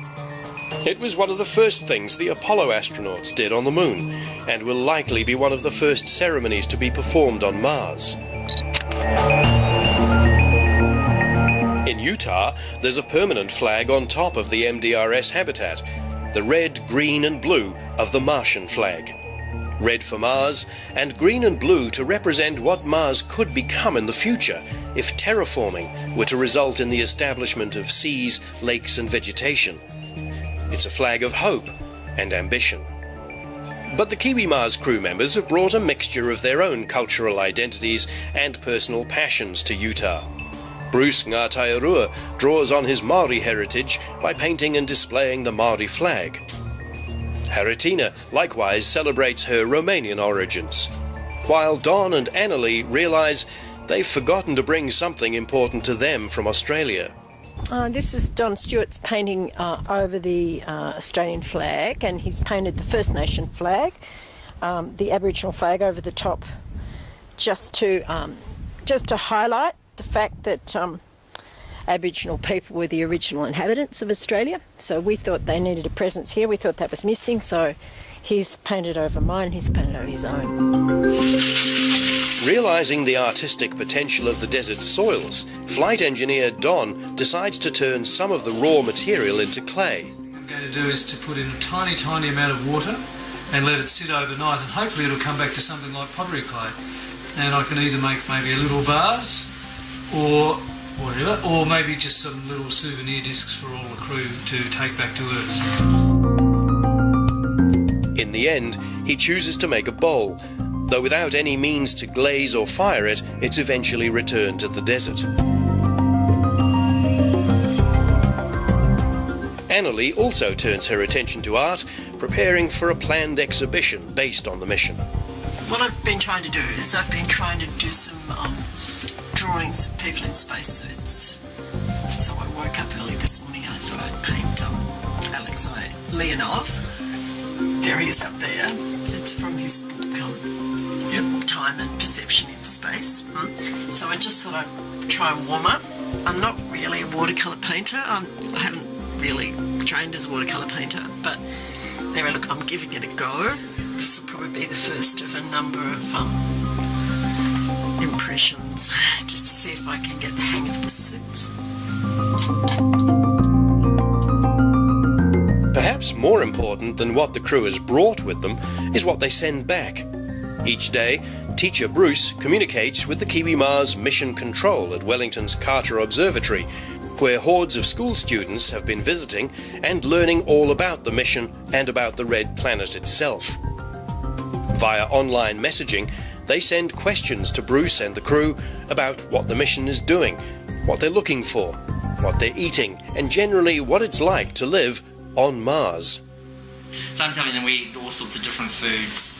All of it is rehydrated. In other words, we're just adding water, but it tastes just like the same kind of food that we've got in New Zealand. And a lot of them are getting a great kick out of that because, they think it actually tastes quite different and horrible. The main questions I've been asking is about how we've been getting on here. Some of it's been about what the food we eat, some of it's been around, how do you go to the toilet, what's it feel like to be in a spacesuit, those kind of questions. We've actually had a couple of schools come in specifically for Kiwi Mars because they are looking at space and they're looking at extreme life in their own studies at school, and it's fitted in really well. We've had some really good comments from the teachers about that as well, because it's actually, if they haven't learned a lot, they've come in with an imagination and it's fired them up to actually learn more, so that's really great. On Mars, however, communication with Earth will involve a frustrating delay, anything up to 20 minutes, even though radio signals travel at the speed of light, due to the immense distances between the two planets.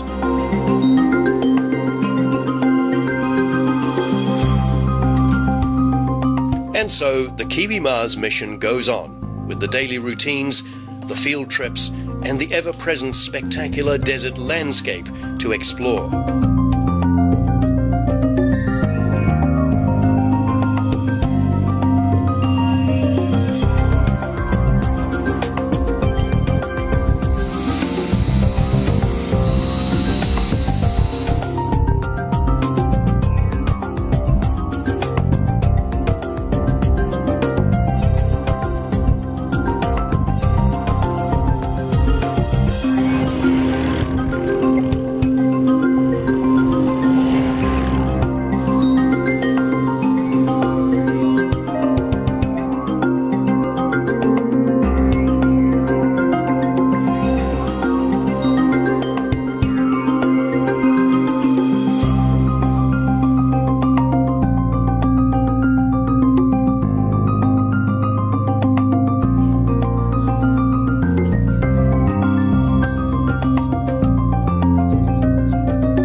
With just 1 day left of the mission, and by the light of a full moon, the Mission 118 crew, under Haritina's guidance, creates a ceremonial Maori compass using rocks on the ground.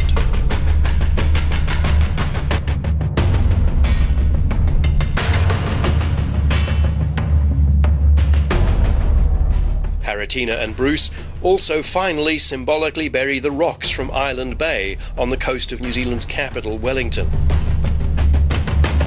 They're from an area known appropriately for Mars as Red Rocks.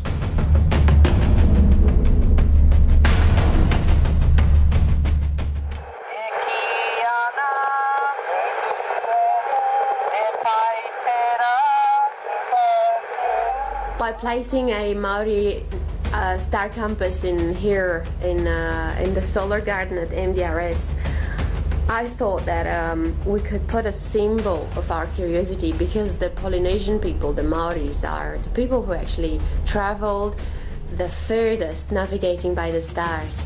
So they are, to me, the biggest symbol of this. So that's why I wanted to have it here. It's just a memento, a reminder that you have to keep your curiosity open.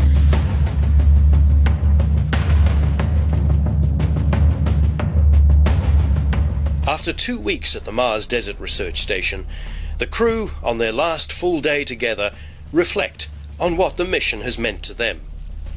Seeing the Lift Canyon, seeing the fossilised tree down in Lift Canyon was the highlight for me of all, because it represented life. It was a beautiful fossil. It's all chipping away and eroding away, but it was just, that was a joy. Is the colour of the landscape. That's the big thing for me. I didn't expect it to be so beautiful. And how everything in it has adapted to it, I think has an analogy, and it's already been said here this morning, about how people adapt, about how creatures, if you like, because we're all creatures, adapt to their environment. And when you're outside there and you look at the little rivulets where water has run, that's where you find all the plants.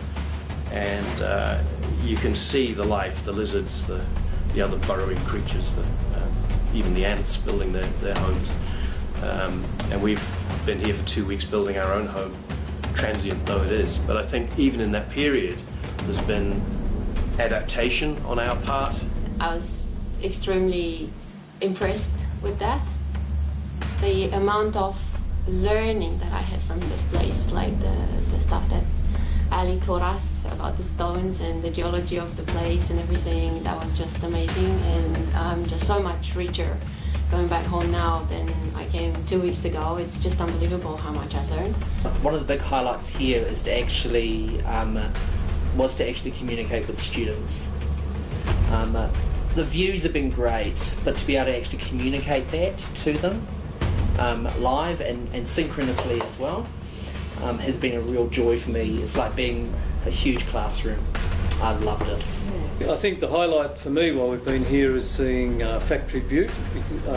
It's so impressive the way it just sticks out in the middle of nowhere, and it's draped by all that beautiful grey Mancos shale, because it really is symbolises, if you like, just how incredible the whole landscape is. Even immediately outside the hab, you walk outside the hab, it's incredible. And and our place in it for the last couple of weeks, the whole has been just a highlight in general. It's been great. I think we've done really, really well just to live and sleep and work together all this time without anyone losing it. And so, on the final day, it's pack-up time. But apart from the rewarding experiences the crew takes back, and kilograms of geological samples in Ali's case, cynics might say they haven't really contributed to humanity's next giant leap, and that this has all been just an illusion. For a start, we did all our research. We did all the EVAs. We collected the samples. We took the pictures. We described in our words how the Martian surface might look like for the schools back in New Zealand. We interacted every day with them through Carter Observatory, so I think it was a very, very successful mission. But it depends on what objectives you've got by coming here. And every single organization sending people here has different agenda. So I reckon it's exactly as you would go to any camp, any other camp. Just the uniqueness of this place is that it's insisting on keeping people in SIM. And as I said, the SIM is as real as you can have it. I'm happy.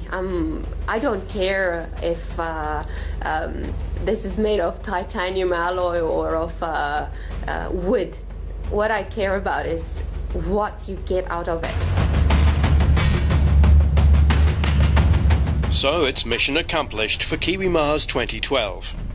Perhaps the Mars Desert Research Station offers crews a chance to realise their own potential more than contributing to the potential for us to reach Mars. But in the end, the more we understand ourselves, the better prepared we are for the future.